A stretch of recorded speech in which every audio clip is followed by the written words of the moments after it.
To start with, I want to remind you that we need to take care of the caregiver. You need to put on your own life mask first. We are much more effective to others when we've taken care of ourselves, so please don't forget that.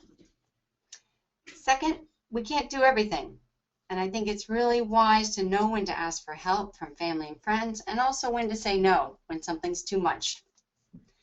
And then third, many of us agree that therapy and antidepressants can be immensely helpful. We all bear a really heavy load, and I think we should take advantage of almost anything that can help. So those are our starting points. Now, let's move on to caring for children with DM. We're going to start off by talking about physical health for a little while. And the first topic is diet and nutrition. And again, as Leslie said, these are all just our ideas. You should, take what you like, ignore what you don't like. It's just our thoughts. Our feeling is that a balanced diet with a mix of protein, whole grains, fruit, and vegetables makes a big difference in the kids' energy and attitude and health. Also, lots of water is helpful. I would try to avoid juices and soda. Maybe you can try diluting apple juice if your son or daughter has a harder time with water, but as much water as you can. The next one is good, healthy snacks. And Leslie mentioned that we have all of our notes in detail. There are lots of ideas there. One idea that we have is we always have a bowl in our refrigerator that has apples and cucumbers and oranges and things that the kids can grab. And there are, some other ideas in the notes. The next point is we try to really have sugar and saturated fat in moderation. We found from our group who talked about this, some of the kids don't like it at all. And other kids like our kids tend to get pretty sick if they have too much of any of those things. So just moderation is helpful. And another one is to try to avoid heavily processed foods and high fructose corn syrup when you can. And a number of us have children who take ADD medications, either during the day for school or on the weekends. And one side effect of this can be a suppressed appetite. And a lot of our kids need to gain weight rather than lose it. So these are just some tips that we've used to try to keep our kids eating well, even when their appetite's suppressed. During the days, I think it helps to have a big breakfast before they have their first dose of the medicine, and that can be any number of things: eggs, cheese, oatmeal, and nuts, whatever you can do. Sometimes it helps too if you're driving to school to give your child something on the way, whether, again, it's a Go-Gurt or a granola bar. Just get as much food into them as you can at the beginning of the day. And then we tend to head for a big after-school snack, for example, a healthy smoothie. And for smoothies, we all tend to make these quite a bit with Greek yogurt and frozen fruit. You can add protein or whey powder if you want to, or popcorn and nuts, whatever you can do after school. And then, again, we try to aim for a big dinner. And in our house, we tend to reward the kids. If they finish everything on their plate, they can have dessert. And then I used to keep our kids from eating anything after that because I thought they weren't supposed to eat after dinner. But doctors had advised us, if they're still hungry before bed, let them have something else. And I find that a banana or something easy to digest is the best way to go at the end of the night. And then one note on this is to be careful not to give your child too many little snacks during the day because you want them to be hungry for these bigger meals. But if you can try to do some of these things, hopefully that will help. And another point on diet and nutrition is just to keep an eye out for choking when the kids are eating. The first point is to cut foods, especially meat, into small pieces. Another one is just to remind the kids to take small bites and remind them to swallow. And another is to watch for pocketing of food in the cheeks. My son can fit so much food in his cheeks. They look like a chipmunk, and you just want to keep an eye on that and make sure that they're swallowing it. This storing of food can be a choking hazard even long after the meal and can catch you off guard. So keep an eye on those things. Again, I know we all have kids at very different ages and different stages along the way. So hopefully this is covering a wide range. The next topic is on medications and vitamins and supplements. This is a tough topic because there are so many different options and opinions, but again, here are just some of the ideas that we have. One option is to give, this is what we do, we give the children a basic daily vitamin and also an omega fish oil. And then we try to target some of our challenge areas. For example, our sons have a hard time with their GI system. So we take a GI supplement every night that's been really helpful for us. And we'll come back around and talk about that more later. And there's also information on it in the notes. And I also give the kids an immunity supplement during cold and flu season. If anyone gets sniffly, you know, there's wellness, there are all kinds of different things you can take. So that's what's worked for us. The next point is Mexiletine, which probably many of you have heard about. Mexiletine is a drug that's used off-label for myotonic dystrophy. And some of us have used it for more than 5 years and think it really helps relieve myotonia. In kids, it especially helps with speech, and I think could help with some GI challenges. But this is something to talk to your neurologist about if you're interested in learning more about it. Then the ADD medications. Ritalin, there's also Focalin, Concerta, Strattera. There's a whole wide range of them. These medications have helped a lot of our kids with both focus and control in school. We noted earlier the challenge of the suppressed appetite, so it requires a little extra work on our parts, but can be really helpful for the kids at school. One of the mothers mentioned that to avoid the suppressed appetite, she's trying Strattera at night. And so her child, you know, gets a little sleepy with it. It's all right at night, and it works through the next day. So again, that's something to explore with your child's doctor if you're interested.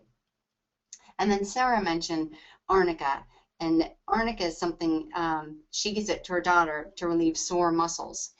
There are either pills that you can take, or we often use the gel in the same purpose. And another thing that can help with this is just a heating pad on low. So that's something that can sort of help with sore muscles. So now I'm going to pass it over to Kristen, who's going to talk about sleep. Thanks, Erica. And thank you all for joining us this evening. Eric and I were talking before this that this has been years and years we've been talking about doing something like this. So I hope it is helpful. Sleep, I don't know that I can overemphasize the importance of sleep. And if you have children with myotonic dystrophy, or if you're like me and are affected by myotonic dystrophy yourself, you realize how important sleep is. So for kids, and for my son Jack, we are very diligent about the sleep routine and bedtime. Maybe on the weekends he stays up a little later, but not much. We are very strict about this because it just helps him function better, and he truly needs it. The other piece is just starting a full bedtime routine. I remember hearing a lot about this when the children were babies, but we still do this for our kids, which is a bath, a book, you know, getting pajamas on, and having a whole routine so he starts to really wind down and get ready for sleep. And again, if he wants a snack, I do bananas or some fruit, things that are easy to digest, and he usually does want a little snack before sleep. Some of our kids have been diagnosed with sleep apnea and have been prescribed a BPAP machine. I think what we are hearing is that is sometimes quite difficult, especially for younger children. It's uncomfortable. Erica has used the solution to raise the head of the bed by putting some kind of pillow or foam triangle underneath the head of the bed at about 30 degrees. And that just helps with the breathing and getting that right. So another suggestion. I'm going to talk a little bit about respiratory health. So obviously flu shots annually are very important, but also a pneumonia vaccine about every 5 years. Because what happens, or at least my experience has been, you know, when Jack gets a cold, it easily goes into his chest because he's not able to really get that out because of kind of his weaker muscle system. So a couple of things in terms of coughing is, and there's really good information and links in the PDF, is the palm cup manual percussors, and also in some instances a vest that helps the child really get all, when he or she is coughing, to be able to really relieve that congestion. What I do personally with Jack, because he's almost 9, but still small enough, where I just put my hands on either side of his chest and just very firm when he coughs so he can get through the whole cycle, and that works very well for us. And I'm going to hand it over to Sarah to talk about some GI challenges. Thank you, Kristen and Erica, and thank you all for being part of this webinar this evening. So I'm going to talk about the biggest challenge of all, which is definitely the GI issue. So as far as potty training goes, there's one rule of thumb, is to not push or overpunish. As frustrating as it may be, try to be patient. And a couple options are to consider pelvic floor therapy or biofeedback, which can be done by physical therapists. Pelvic floor therapy can work on understanding the feeling of having to go. And we did use it for my daughter, and it definitely was a great option. You might want to meet with a gastroenterologist who can explain the issue and give you advice. And also a lot of different options to avoid constipation, which is the cause of all this pain. Prunes, cut in small pieces, as Erica mentioned earlier, as they can be very chewy and sticky, work very well. Fruits such as kiwis are good relievers of constipation. Smoothies are another option, and try to avoid too much cheese, which is binding and can clog you up. Miralax seems to work best, as well as X-Lax. The chocolate flavored to be taken at night for a BM the next day usually works wonders. As far as abdominal pain goes, we find it useful to massage the abdomen, just like kneading dough, with both hands on the stomach. Our daughter uses a peanut ball and rolls on it, which helps alleviate pain. So that's another possibility. Now, to handle leakage, that can be very difficult. So it was suggested that using sanitary napkins can be useful. That way you don't have to change your child's clothes completely when he's at school, he or she is at school. You might want to, make sure you have pull-ups and diapers. They're very useful when potty training. You want to make it easy on yourself so that you can change diapers quickly and easily while on the go. And finally, for us, a sticker chart was, in the end, what worked best for us. As far as the heart goes, your child should have an annual EKG. An echocardiogram and Holter monitor are suggested, but again, ask for your doctor's recommendation. Some moms said, that they have an EKG, an echo, and a Holter every year. Other moms suggested every other year. So again, your doctor will be able to recommend something for your child. And CoQ10 has also been suggested for heart's health as a supplement. So that's also something you might want to talk to your doctor about. Eyes are another affected area, and annual checkups are advised. Our child was diagnosed with farsightedness at birth and started wearing glasses at 4 months of age. You might want to consider vision therapy and patching if your child suffers from strabismus. You patch the stronger eye to make the weaker eye do some of the work. Some parents have suggested that it worked for them. Now I'm going to talk about the orthopedic challenges as well.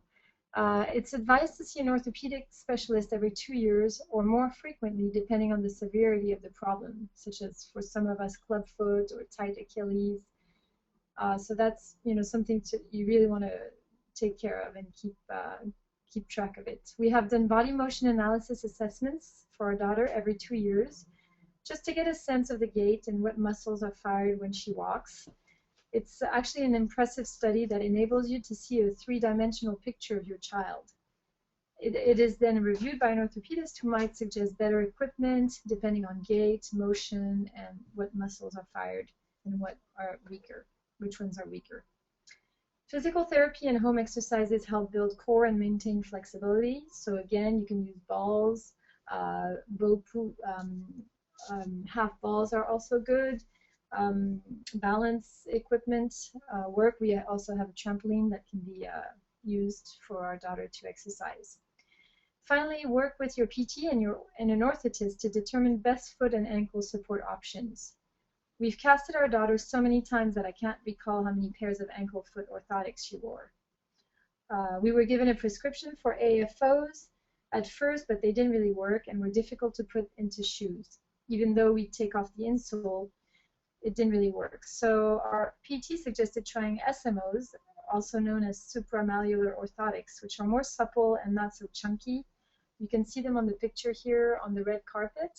So it's 2 pieces, and you know, it goes around the ankle, a little bit lower than the ankle. They provide good support, and she seems to fall less using those. Some AFOs are made of carbon fiber, as you can see on the picture on the left, on the bottom. And some, they seem to be better handled by kids. But again, discuss with your PT to figure out what would work better for your child. The best brand of shoes that we have found are the Tsukinoshi. They have a large opening and tighten with a big Velcro. So those are really good for us and work really well. Some strategies for stretching calves and Achilles are AFOs for nighttime. And you can see them on the left, on the picture on the left with the blue Velcro. I think you put those on and you tighten, and then it gives a 90-degree angle to the foot. Pilates stretch board on the right-hand side of the frame here, you can see it, which you can find on Amazon, is also a good alternative. They have a lot of different options online. You can get them out of foam or wood. Another option is serial casting. Seems to work for some kids. A series of casts 1 week at a time, and then you uncast and recast by changing the angle that you want to achieve. Surgery can also be suggested. Our child had plantar fascia release, and it helped her foot a lot. It definitely made a huge difference in her life. She was able to wear shoes and SMOs. We all have different experiences, so if you wish to ask questions, do not hesitate at the end of this presentation. And now I will pass it on to Kristen, I believe, for education. Yes. Thanks, Sarah. We've all got children of different ages. So my Jack is almost 9. Zoe, I think, is 5. Is that right, Sarah? And Erica has teenagers. So as we get to the question and answer period, hopefully we can address most of your questions depending on where your children are and the questions you have. So I'll just start at the beginning and talk about early intervention. For a lot of us, when we receive the diagnosis for our child, sometimes right after birth, sometimes many years after, it's getting that early intervention that is proven so good in terms of therapies and other ways to get your child up on the right foot. And really, for ages 0 to 2, before the preschool years, it's really following the developmental mile markers of any baby and looking to see when they're rolling over, when they're lifting their head. And while you may see some delays, it's just focusing on those. Sometimes it feels so overwhelming. But really, when your child is very small, the best thing to do is just be a parent and take care of that baby. It's easy for me to say now going through it, but I do realize how overwhelming it can be. When you start to enter school and preschool and school-age children, what we found very helpful is to create a one-pager or resume on your child. Being able to explain a little bit about myotonic dystrophy, what it is and how it impacts your child. We always add links to myotonic.org so that they can see the things that we're doing and that they need to know. And then really understand the services available at your school. They will vary, but I will tell you from experience, our experience in the public school system in Austin has been really amazing. And the things that are part of Jack's IEP, which is an individual education plan, are really adding and helping him grow in such a positive way. He does have a one-on-one aide, which has been very, very important and supportive. The other piece that I will say is, as you're talking to educators, what's real important, and maybe bringing photos will help explain this, is sometimes children with myotonic dystrophy look bored, they look tuned out, just because of the low muscle tone in their face. It's really important to be able to explain that that is a result of MD and not to assume that the child is not listening or daydreaming. That's been very important to us. So we're going to talk a little bit, Erica's going to go a little more into some of the adaptive equipment that we found successful.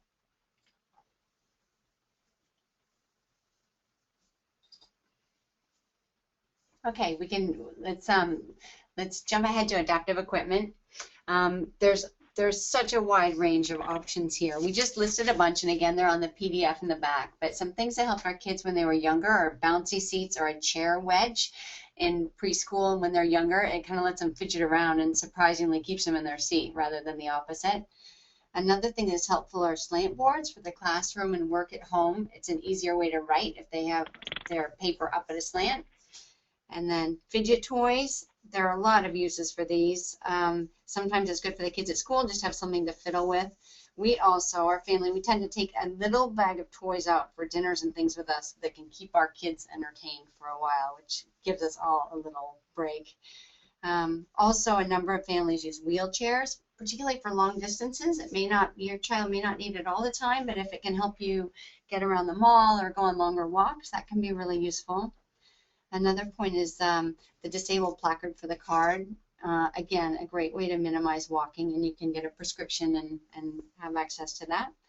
Electric toothbrush is helpful if your kids are starting to do it on their own. And then earlier the peanut ball was mentioned for massaging the abdomen. Similarly, a yoga rolling pin. One of the mothers mentioned she uses that to massage the child's calves when they're stiff. And then there are also lots of great educational iPad apps.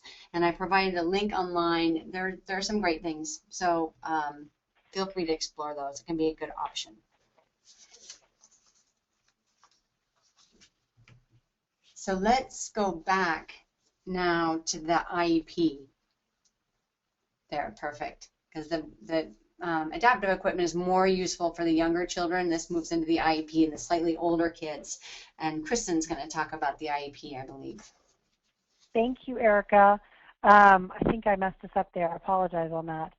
So again, on the services offered in school, ask about physical therapy, occupational therapy, speech and oral motor skills. We have all of that as part of this individual plan in terms of hours per week and how that's going to be done, whether it's within the mainstream classroom or if it's pull-out time to do some of those individual services. The other thing that we've experienced in the last several years and been really happy with is kind of the social behavioral therapy. It's used with children on the autism spectrum, and Jack has been part of social groups that is more organized fashion that is led by a behavioral specialist, and they do field trips and they talk about their day and just getting in the routine.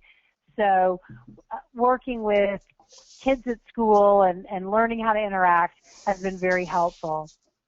And also, there are lots of resources on adaptive physical education. So if your PE teacher doesn't know about them, there are lots of things on websites and such of ways to adapt what they're doing for that particular grade level. That's been very helpful. So Sarah, let's move to socialization and challenges. Sarah and I are going to talk about that. Okay. So let's keep going. One more.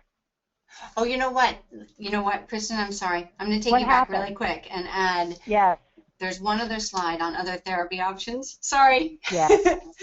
I'm just going to go quickly. No, we're great, and then we'll move on to socialization. This, again, we talked earlier about how overwhelming all of this can be. These are all just options, and you know, this is also a good time to learn to say yes to things that make sense for your child, and also times to say no. It sometimes feels like every doctor and every therapist and every teacher has a home program for you and someone else to see. So we just decided to list these so you had some different ideas. A number of these your doctors would refer you to, like the GI biofeedback that we talked about before. You could be referred by your GI. Vision therapy from the ophthalmologist. Psychological counseling, we think, speaks for itself, and we should probably add marital counseling in this one as well. Therapy for anxiety can be helpful as well. One thing that's been fun for some kids is hippotherapy, which is physical therapy on horseback, which can be fun and therapeutic. And there are stables all over the country that provide this, and we put a link on the PDF. Lots of these stables offer scholarships and special rates, so explore that. And also, you should be able to get a prescription from your doctor for a number of these things, either to get some support financially from the stable or to have insurance cover part of it. Occupational therapy. This can be provided with early intervention or at school, and it can also be done privately. With all of these, you know, taking a step back, take advantage of everything you can with the early intervention that's paid for and with the programs at school, and really advocate for your kid, because that's where these services will come free. But there are also other things to look into. Water therapy is like aquatic physical therapy. You should check your local YMCA or a JCC. There are a lot of these programs. Again, some are partially covered or with scholarships. And then music therapy is something else that's helped a lot of people. So from here, let's jump ahead to socialization. So, So some of the challenges. I'll take this one, Sarah. And something we talked about before is some of the autistic-like behavior, and whether that's with facial expression or lack of facial expression, and how you know, the children look and how they react, and also sometimes their inability to start conversations and stay within conversations. So again, there's therapy and such and like that, but part of it is just to recognize that this is an issue, and again, going back to schools that have services for children on the autism spectrum, trying to get your children part of those. We have something in our school called Lunch Bunch, and it's a group of kids who have lunch together, and there's a teacher there helping facilitate conversation. So there are very easy ways just to make this a part of your child's learning. The other piece that I did want to mention here is with siblings. I have twins, and my daughter does not have myotonic dystrophy, and my son does. So we've just started, as they get older, running into some challenges with my daughter understanding why Jack is so different and how she describes him to her friends and at school and some of those issues. What we've learned is just being as honest as we can with both of them, and, you know, talking to them in an appropriate way for their age level. I will also say this, though, about having children, having siblings where one is affected and one is not. I think it makes Ellie always challenge Jack, I think, in terms of physical requirements, and really has done so much for him. And of course, the other side is Jack has done so much for Ellie. She's a very compassionate child, and very thoughtful of him, but also of others. So lots of different things to think about, but not all challenging, many wonderful. So I just wanted to put that in there. And now Sarah's going to talk about some other strategies in terms of socialization. Yes, thank you, Kristen. Socialization is very difficult to deal with. As Kristen mentioned, some of the kids who have myotonic dystrophy tend to have, you know, what we refer to as autistic-like behavior. They have some obsessions or odd behaviors. They lack social skills, getting in conversation, staying on target. They have a difficulty reading cues. or, you know, social pragmatics, and definitely understanding boundaries. So probably the facial configuration of a child who never smiles, as Kristen mentioned earlier in class, or who seems to be tuned out or bored, definitely undermines relationship. And, you know, all this has to be taken into consideration. So cognitive behavioral therapies can really help. At school, as Kristen mentioned, we have social lunches. We also have board game meetings once a week. There's a board game table where kids with special needs can come and get together and learn to socialize. And playing a board game is definitely a great tool to get kids to be together and participate in group therapy. As far as strategies come, we think what can help are communication groups in which kids are with peers and they get to learn to take turns and discuss, again, just as I was mentioning about the board games. Play therapy is also a great option, but sometimes it's difficult to find a good match for your child, so usually the therapist will select a few peers to make sure they're a good match and that the kids can get along well. Social thinking groups are very good, behavioral clinics and behavior therapies in which your children can learn daily life skills and how to interact in public or at the store are also great opportunities. As far as our daughter is concerned, we use the zones of self-regulations, where red is angry, upset, yellow is things are difficult, I'm fidgety, green is good, and blue is when I'm not feeling well. And we felt that it was a great way to regulate her emotions. And we started always saying, are you in the green zone? You know, why are you in the red zone? What can you do to you know, feel better? And that really worked. First of all, because it was visual, it was a color, and it definitely worked in every area, whether it was in OT or hippotherapy. So that's something I highly recommend. And finally, visual scheduling can be beneficial for kids so they can anticipate on what is happening next, so they can adjust their own behaviors to attend to the task at hand, or they just feel more prepared, they know what to expect, and that really is good. And you can get those visual schedulers at stores like Barnes & Noble. They have a special needs area in the bookstore, and they sell those, and they're made out of magnets, and kids can, you know, decide on their schedule and what's going to come first and next, etc. And I guess I will pass it back to Kristen about recommended activities. Sure, thanks. These are just fun things to think about as your child is interacting with other children. Bowling, swimming, Challenger leagues. We have a Miracle League here in Texas that we've worked with. There have been special programs at some of our organizations that will be for specifically children with special needs, basketball programs, those kinds of things. Thanks to Erica and her family, we were introduced to the disabled ski programs, which are amazing and wonderful and completely affordable, shockingly, and where they really get to participate in, like all other kids, with a little bit of help. I've heard a lot of wonderful things about MDA camp. I think we're going to participate this year, but this was from Liz Florence, who I've heard a lot about her son Sam's experience with MDA camp.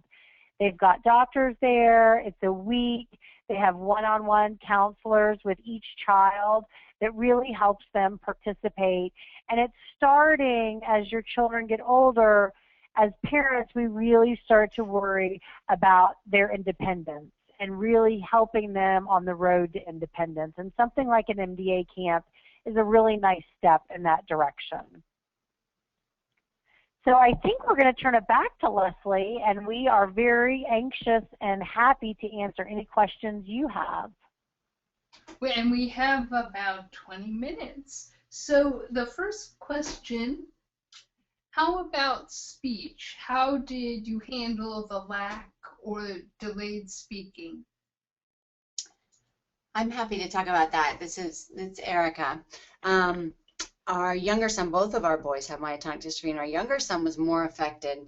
and it became clear even before our diagnosis that he had challenges. So we started pretty early with early intervention with speech therapy, and it started off with a lot of oral motor and even swallowing, and a lot of different exercises with therapists, and then some home programs. And I think just by sticking with it, he's now in 8th grade, and he still gets speech at school, and he sees someone outside of school some of the time. And I sort of thought we'd never get there, but you get there. You just keep working on the strategies, and he's doing well. It takes a lot of work, but therapists can help a lot. And again, I really encourage you to check with your schools and get as many services as you can through your schools. Did you others have anything to add to that, Sarah or Kristen? Well, I'll add one thing, Erica, which I always have to be reminded by our speech therapist, and we did an early intervention as well. He does have delayed speech. Part of, obviously, sometimes his intelligibility is difficult because of the low muscle tone. But one of the things that I always have to be reminded is sometimes that intelligibility goes down as his vocabulary increases. So you'll be going and he'll be so understandable and you're so excited, and then something will happen and his intelligibility will go down. What's happening is his vocabulary is increasing. So don't get discouraged. And you have to go through a lot of those humps, but when you come out of it, you'll realize that they're developing this amazing vocabulary, and it's just taking them a little longer to insert that in their language. So that's always something I try to remember. Sarah? Yes, we worked a lot on oral motor, as Erica mentioned, and blowing with straws, playing with putting Cheerios between the lips, working on lip closure, because lip closure can really help for, the bilabial letters. So M's, the B's, the P's, those are really difficult for kids who tend to have what is called a tent mouth. It's not a very nice word, but I like it better than fish mouth. Those are great options. So blowing with straws on little cotton balls, racing, blowing on tissues, bubbles, of course. So all that was at the beginning to make, and have her chew gum, which she'll chew for 10 minutes and then we'll throw it out because she doesn't understand that, you don't swallow it. But all these things were good for building muscle in the jaw, in the mouth. And again, oral motor exercises with the therapist. We also did taping around the mouth to stimulate those muscles, and then eventually we went to speech therapy early on to repeat words over and over, and gradually it worked. But those are good suggestions that we were given. So we have a question here. When you spoke about diet, you mentioned that lots of water can be helpful. Do you have recommendations on how to incorporate that for a 15-month-old child who aspirates and does not use a G-tube or other devices that assist in feeding? We're already thickening feeds to prevent aspiration, so liquid cannot be taken unless it is mixed with food. Okay, I don't know if the other two of you have experience with this. I think on this one you just need to follow the advice of your doctor. Even if you're thickening the water a bit, it still can be positive. And this gets tricky. This is where each of our kids are so different. So in this case, I would listen to your doctor and probably focus that direction. Yes, I agree. For our daughter, hardly drinks, so we have to really give it to her through soups or smoothies. But again, we don't have the aspiration problem, so I guess going to your doctor is probably the best solution. So we have a question here. It's just, I guess it's an inquiry about potty training for a 4-year-old girl. Nothing specific, but I guess they're having difficulties. Sarah's good at this. I have to say, my teenagers, we took so long. We're practically still potty training, but I'm going to pass this to Sarah, who has a daughter and has had more success with the star charts than we have. Potty training was the holy grail of battles. It was so hard, so difficult. I thought it would never happen, and eventually, we did the pelvic floor therapy. I had a basket of little toys that she could choose. I had books in the bathroom. We had the iPad, an iPhone, anything to keep her entertained there. And then I was told to go every half an hour, and then we tried every hour, and we would put a timer.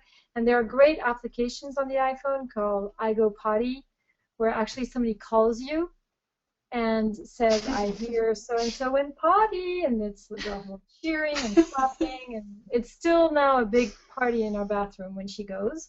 We do have leakage issues, but don't be desperate. I really thought it would never happen. We do still have leakages on days where she's really constipated, but yeah, that was a battle. And I didn't mind throwing out underwear because at the end of the day, I was tired of washing by hand all these underwear, and just so that was, make it easy on yourself, and don't. And again, rule of thumb: try to be patient. It's hard, and at the end of the day, for us, it was a sticker chart, which seemed kind of like so silly, but it worked. This one, just on that topic, I wrote appreciate diapers because you just may be using them longer than you would like to, and one of our sons still wears them at night. It's just the easiest way around it. You sort of pick and choose your battles and figure out what your child can do. And we're also the ones, our son has a one-on-one aide at school who helps with bathrooming, which is really helpful. He's a boy who's in 8th grade, and he has a male aide. And it was the nurse at school who thought of using the sanitary napkins, and God bless him, he's such a great sport, but no one else notices. But before, he would have to go to the bathroom and change all of his clothes, and he had a change of clothes there. But with the sanitary napkin, that has helped so much for a quick change and a quick turnaround. So it seems like a crazy option, but it's made life a lot easier for him at school and also at home. But it's true, as you mentioned, having people at school be on board as well and being on the same page. And if that child has an aide, our aide was really taking our daughter to the bathroom after every meal, after recess, before recess, and we were all fighting together. That's right, and that can be part of P and part of that log that goes back and forth to school. You really can work with the schools, and you may have to push and advocate hard, but you really can create the program that your child needs. We had the same thing where the child was taken to the bathroom after each meal, and you really can set it up and make some progress there. Okay, the next question is, my little girl is in kindergarten and is in a self-contained class with 6 autistic boys.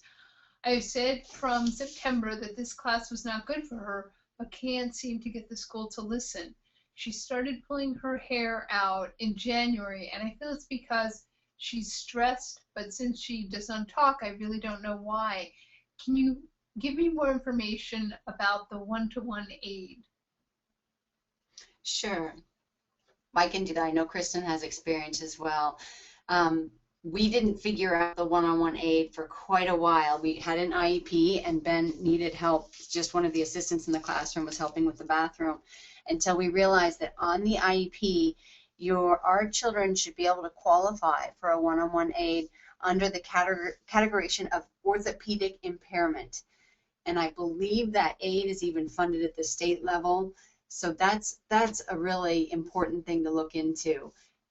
The other thing I would think about, we talked about looking for organizations in your area that can support you. It's really hard to walk into an IEP and advocate for yourself, and I would encourage you just to look in your area. Doctors may be able to tell you for organizations that support parents through the legal process of the IEP, who can help make sure that your child is in the least restrictive environment and the best place for him. It sounds like that could be really helpful with this little girl who's in kindergarten. It doesn't sound like a perfect placement, and maybe there could be a better option.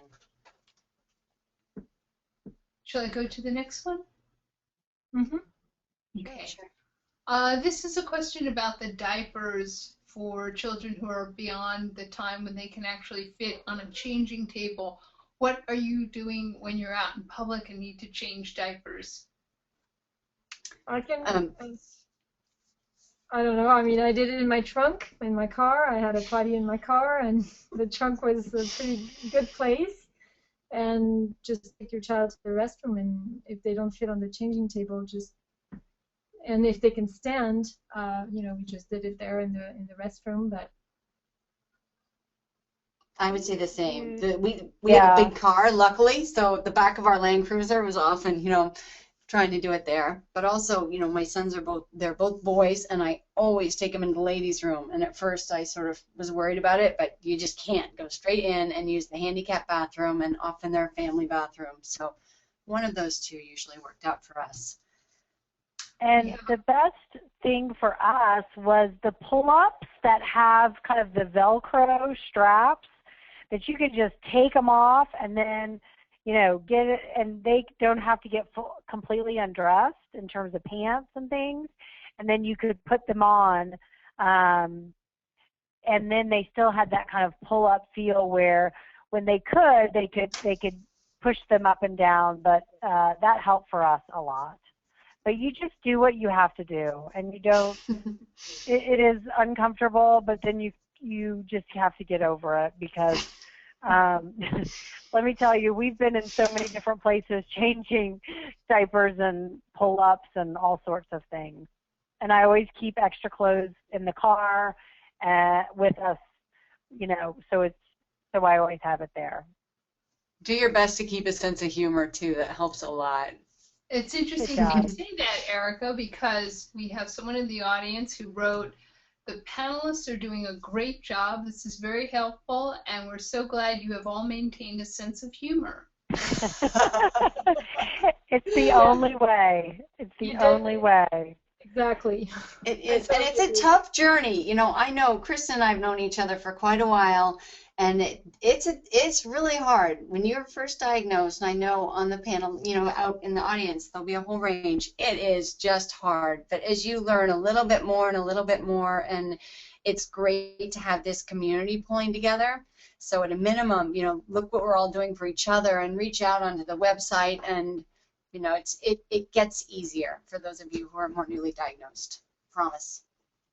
It really does. And I was with someone the other day who's recently diagnosed and child recently diagnosed, and you almost don't believe it when you say it, but it's true. There will be a day where you don't think about this every minute of every day. They are your children, and they are funny and hilarious.